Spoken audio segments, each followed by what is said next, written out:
saya mau buka sesi tanya jawab. Ini karena Bung Rocky 3:30 sudah harus ini ya, sudah harus kembali. Oke, kita buka mungkin untuk sesi kloter kedua ini 5 orang, boleh? Cek, oke. Ya, selamat sore. Perkenalkan, nama saya Asrofa Wahyu Aiman. Saya mahasiswa bimbingan dan konseling. Pertanyaan saya, apa sih yang membuat negara ini masih bersatu? Itu pertanyaan dasar saya, mengapa negara ini masih bisa bersatu? Apakah karena Pancasila atau apakah karena hal apa? Mengingat ketika kita melihat akhir-akhir ini berbagai hal-hal yang tidak masuk akal itu terjadi gitu di mana-mana. Pemimpin-pemimpin yang korupsi di berbagai daerah, atau mungkin kepala-kepala daerah yang baperan itu dilindungi sama undang-undang. Nah, kira-kira apa sih yang kemudian negara ini kok masih bisa bersatu dengan keberaneka-ragaman yang sangat amat banyak ini, dan kemudian pemikiran-pemikirannya mungkin sangat amat banyak ini, tapi dengan masalah juga yang sangat amat banyak ini, tapi masih tetap optimis untuk kemudian tetap menjadi negara Indonesia, atau mungkin seperti Pak Rocky Gerung bilang, apakah ada solusi lain mungkin jadi negara yang serikat gitu ya, pemerintahnya sendiri-sendiri, yang punya otoritas sendiri-sendiri. Mungkin seperti itu singkatnya. Terima kasih. Oke, selanjutnya ke penanya berikutnya. Assalamualaikum warahmatullahi wabarakatuh. Saya perkenalkan, saya Muhammad Wahyu Al-Fakar dari jurusan Magister Ilmu Hukum UNES. Sini saya akan bertanya kepada Prof. Rocky dan Dr. Abraham Samad, bagaimana cara kami sebagai anak muda Indonesia yang teridentifikasi memiliki IQ pas-pasan ini dapat mengejar ketertinggalan untuk menyelesaikan masalah-masalah yang selalu diwarisi oleh rezim-rezim sebelum kami, karena mau tidak mau kami yang akan melanjutkan estafet dari rezim-rezim sebelumnya.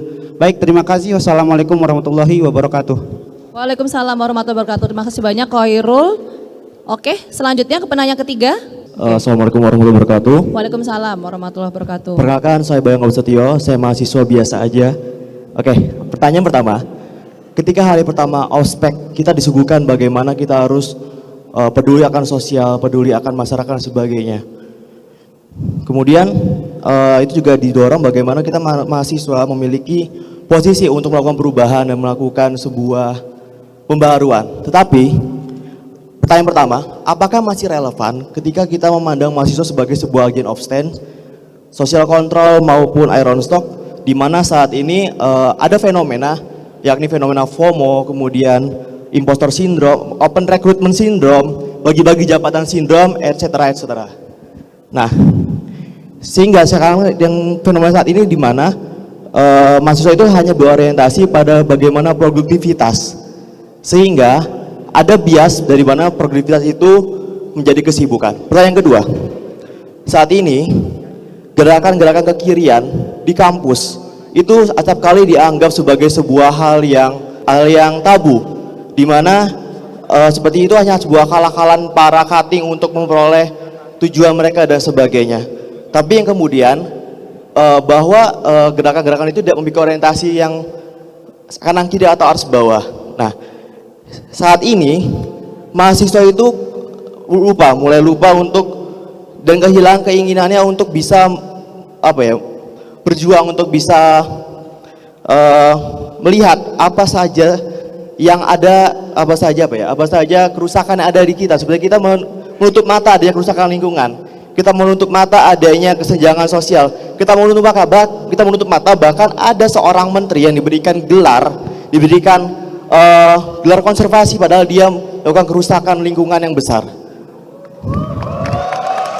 Yang menjadi pertanyaannya, apakah kampus yang saat ini berorientasi pada bisnis atau pada pasar itu membuat atau menciptakan mahasiswa yang hanya berorientasi pada bagaimana mereka bisa mencetak sebanyak-banyak experience di LinkedIn, bagaimana mereka bisa mendapatkan pekerjaan yang layak, bagaimana mereka bisa mendapatkan karir yang bagus tanpa mereka bisa untuk memperhatikan sosialnya, bisa memperjuangkan lingkungannya, dan bisa memperjuangkan hak-hak manusia di negara kita, sehingga Indonesia ini tidak hilang seperti itu. Terima kasih. Oke, baik. Terima kasih. Ke penanya selanjutnya, silahkan.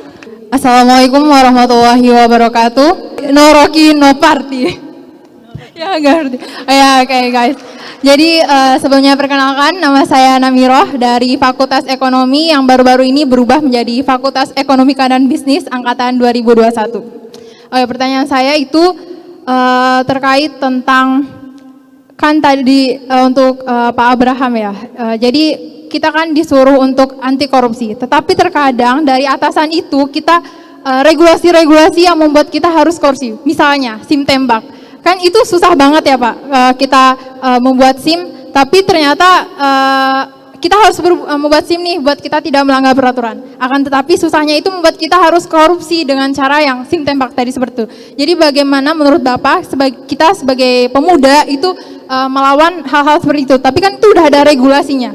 Jadi akan susah kan membuat seperti itu. Dan yang kedua pertanyaan saya tadi tentang kalau dari Pak Rocky bilang bahwasanya hal yang sudah final itu tidak perlu kita bicarakan lagi. Tetapi banyak demo-demo yang membahas tentang peraturan undang-undang seperti itu. Kita dari mahasiswa mendemo gitu tentang undang-undang. Tapi itu sebenarnya udah kayak mau dibuat final. Jadi apakah itu kita tetap harus mendemo atau bagaimana, atau bagaimana cara yang baik buat kita speak up agar dan dinotis oleh pemerintah seperti itu? Karena menurut saya demo-demo sekarang itu banyak yang terlalu tidak banyak didengar oleh pemerintah. Oke, baik, terima kasih. Wassalamualaikum warahmatullahi wabarakatuh. Waalaikumsalam warahmatullahi wabarakatuh. Oke, mungkin satu lagi kali ya, terakhir ya. Oke, nama saya Muhammad Bagus dari jurusan Teknik Mesin. Saya manggilnya bukan Bang, Pak Rocky aja. Pak Rocky pernah saya lihat di video itu mengatakan tugasnya memang kritik, pemerintah yang nyari solusi. Jadi uang pajak saya dibayarkan pemerintah untuk mencari solusi. Oke, kembali lagi ke statement Bang Rocky ya, bahwa saya di sini untuk mengkritik pemerintah. Jadi pemerintah yang nyari solusi, karena saya bayar pajak untuk pemerintah nyari solusi, begitu. Tapi pertanyaan saya untuk Pak Abraham, apakah kritik harus dibarengi dengan tawaran solusi? Oke, itu pertanyaan pertama. Kemudian yang kedua untuk Bang Rocky, sorry. Tema hari ini adalah menggugah keindonesiaan kita. Jadi seolah Indonesia kita itu tertidur dan harus digugah. Kalau digugah bahasa Indonesia itu dibangunkan. Dan kami, mungkin beberapa teman kami dan khalayak ramai juga mungkin pesimis bahwa Indonesia ini akan terbangun.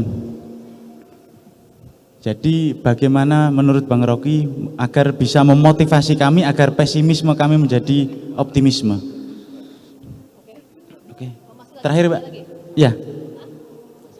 Kalau menurut teori Karl Popper tentang verifikasi dan falsifikasi, teori itu proses atau produk. Itu yang kedua. Kemudian terakhir Bang Rocky, bahagia itu apa sih? Dalam ini. Terima kasih. Wah, kalau tanyanya ke filsuf, jawabnya bisa ini ya, kompleks. Oke, terima kasih banyak. Mungkin kita tampung dulu ya 5 penanya ya. Ya, karena ini Bung Rocky harus 3:45 kan harus jalan ya. Oke, kita ke Bung Rocky langsung. Nanti saya tambahkan kalau misalnya ada beberapa yang lupa. Itu pertanyaan terakhir apa? Bahagia itu apa? Kalau yang bertanya mahasiswi saya jawab. Oke, saya bikin semacam sinopsis ya dari problem tadi. Kan kita cemas melihat arah dari bangsa ini, kemana ujungnya itu? Apakah negara ini akan berakhir pada negara kapitalis? Apakah negara akan berakhir pada negara agama? Apakah negara akan berakhir pada negara sosialis? Kan itu semua pertanyaan yang unthinkable. Tetapi dia masuk di dalam bawah sadar kita. Karena kita bandingkan dengan keadaan dunia pada umumnya.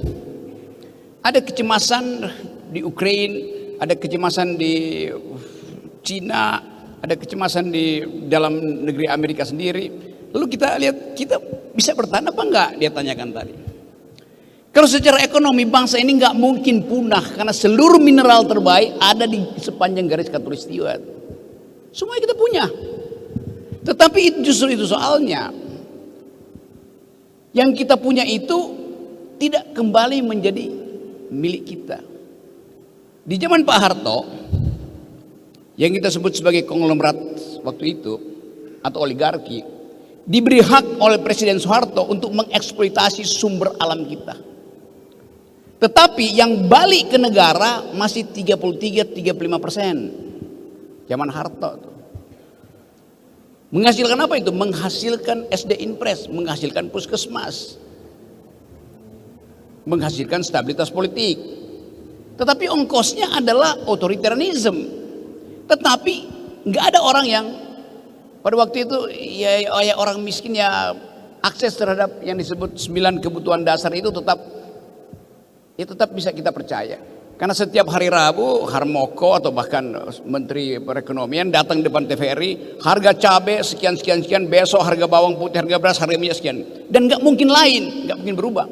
Sekarang Anda percaya menteri mana yang bilang bahwa harga beras hari ini, besok 20 menit berubah, harga minyak berubah tuh, nggak ada kepastian. Satu waktu saya tiba di Bandara Banyuwangi, seorang petani dari Sumatera, seseorang pada waktu itu saya nggak tahu dia siapa, dia tahan saya di Bandara Banyuwangi. Pak Rocky, saya mau bicara. Saya pikir dia intel. Ada apa? Dengan wajah cemas, kita bergeser sedikit ke arah toilet. Begini Pak Rocky, saya datang dari Sumatera mau ke Jember, mau bawa pulang 2 anak saya, tapi nggak mungkin, saya hanya boleh bawa pulang 1. Ada problem apa Pak? Karena dia menyekolahkan anaknya dari Sumatera ke Jember pada waktu harga sawit 4.000 atau 3.000 rupiah per kilo. Dan janji Pak Jokowi harga sawit akan stabil. Tiba-tiba harga sawit drop tinggal 700 rupiah. Keluarganya bingung bagaimana meneruskan kuliah dia. Itu artinya malam hari ada pertengkaran antara si bapak dan si ibu. Anak yang mana yang mesti dibawa pulang ke Sumatera? Problem. Begitu nyampe di Jember, bapaknya juga pusing. Apa alasannya untuk mengatakan, nak kamu harus pulang, saudaramu yang 1 tinggal. Dia mesti pilih 1 yang mesti dia korbankan. Karena dia nggak mampu lagi bayar uang kos, karena harga sawitnya jatuh. Padahal Jokowi janji akan stabil. Kalau dia pulang ke Sumatera, tetangganya akan kaget. Kenapa Anda pulang? Apakah Anda dungu? Apakah kamu narkotik? Apakah kamu DO? Jadi kebijakan negara membuat keluarga itu berantakan psikologinya tuh. Itu intinya kan. Anda bayangkan di Eropa, harga tomat naik 1 euro, Perdana Menterinya jatuh. Itu namanya pertanggungjawaban moral. Kalau Anda janji, Anda mesti jaga.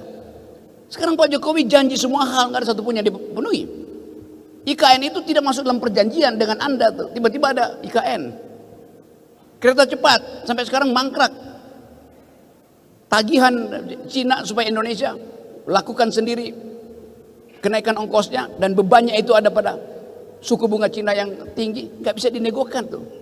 Jadi kita mau jujur bahwa kalau Anda berjanji sebagai pemimpin, ya pastikan itu.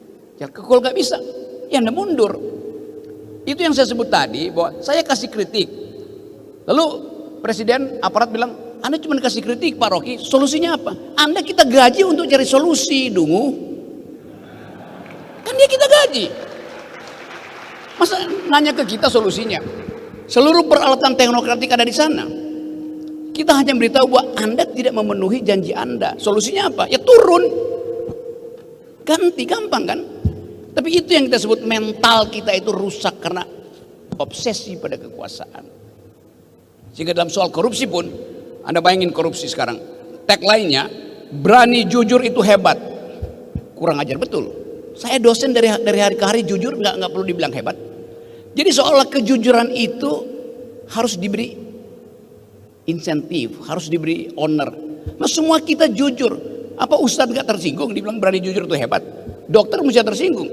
Dia nggak, dokter disumpah untuk tidak bohong pada pasien. Ustadz disumpah untuk memberi pengetahuan. Dosen jujur. Kenapa mesti taruh tagline berani jujur itu hebat? Karena kita miskin tentang kejujuran pada akhirnya kan. Sehingga hal yang normal mesti diberi hadiah. Ngapain mau jujur dikasih hadiah? Itu dasarnya kan. Jadi sekali lagi teman-teman, saya mau ucapkan itu sebagai upaya untuk memperlihatkan bahwa nasib kita ditentukan oleh prinsip kejujuran kita. Tadi saya teruskan tadi, selama Presiden Jokowi, Presiden Soeharto, yang balik ke kita karena dieksploitasi masih 35%. Zaman SBY turun 27%. Zaman Pak Jokowi tinggal 7%. Kemana itu? Diparkir di Singapura, ditaruh pakai main judi, main saham segala macam, dirampok petugas pajak. Sementara kita, kalangan akademisi, diminta untuk jangan memberi kritik. Apa nggak kurang ajar? Jadi sekali lagi, kalau ada oposisi oke, ini nggak ada partai oposisi sehingga saya mengambil alih fungsi itu. Pak Abraham Samad mengambil alih fungsi itu. Universitas Negeri Semarang mengambil alih fungsi itu. Kita kan lagi beroposisi di sini sebetulnya, buat mengucapkan alternatif pikiran. Jadi sekali lagi, ada prinsip yang mengatakan bahwa politics is the art of the possible. Mereka belajar dulu politik. Politics artinya who gets what, when and how.